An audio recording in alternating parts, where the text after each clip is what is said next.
Здравейте, добре дошли в канала ми. Днес ще ви представя една рецепта за агнешка дроб сарма, като за целта необходимите ни продукти ще са 400 грама ориз, който съм измила добре и съм го накиснала. Комплект за дроб сарма, като от него съм ползвала черен дроб, бял дроб и сърце, 4 яйца, една кофичка кисело мляко и подправки за овкусяване, джоджан, мащерка, черен пипер, сол и олио. Предварително съм измила добре ориза, ще го изцедя и го слагам в тигана да се запържи с олиото. В дълбок тиган съм сложила олио да загрее, през това време ще си нарежа джоджана, който ще ни трябва за овкусяване. Приготвила съм си една връзка джоджан, като съм го измила добре и сега ще го отделя от клонките, ще използвам само листенцата, ще си ги нарежа на ситно.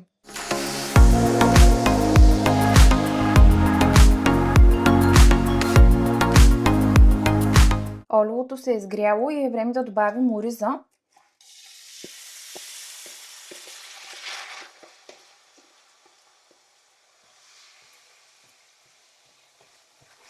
Запързваме го, докато стане прозрачен.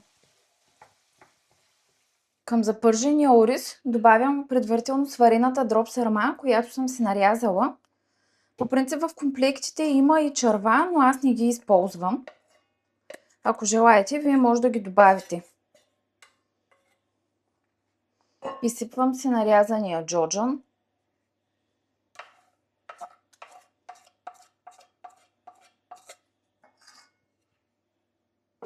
Слагам малко черен пипер.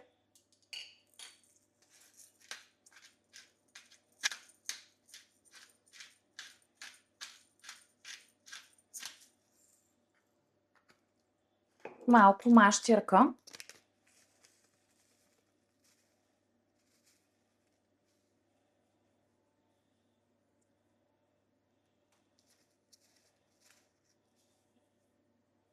И сол.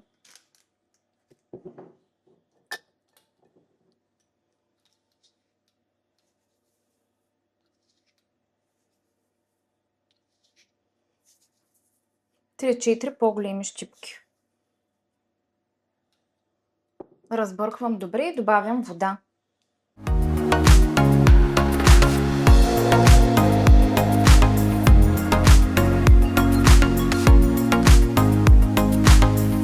Захлушва.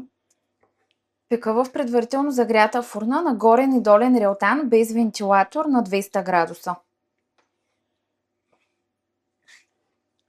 Дроб сармата вече е във фурната и е време да се приготвим полива. За целта съм си приготвила 4 яйца, една кофичка кисело мляко и малко олио. Добавям си яйцата.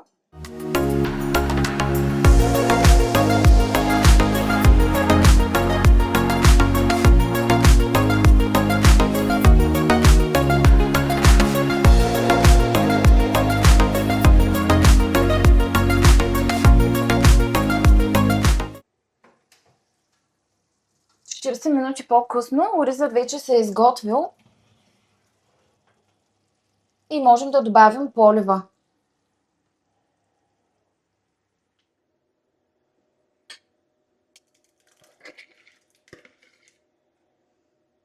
Разпределям добре върху цялата повърхност и връщам отново във фурната, докато се запече.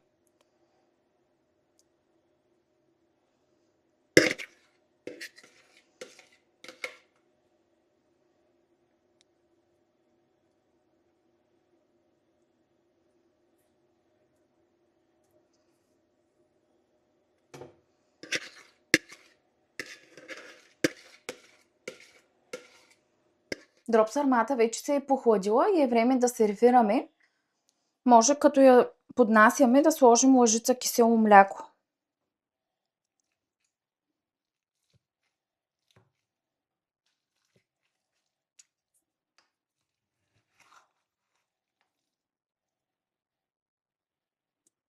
Станала е много хубава, сочна.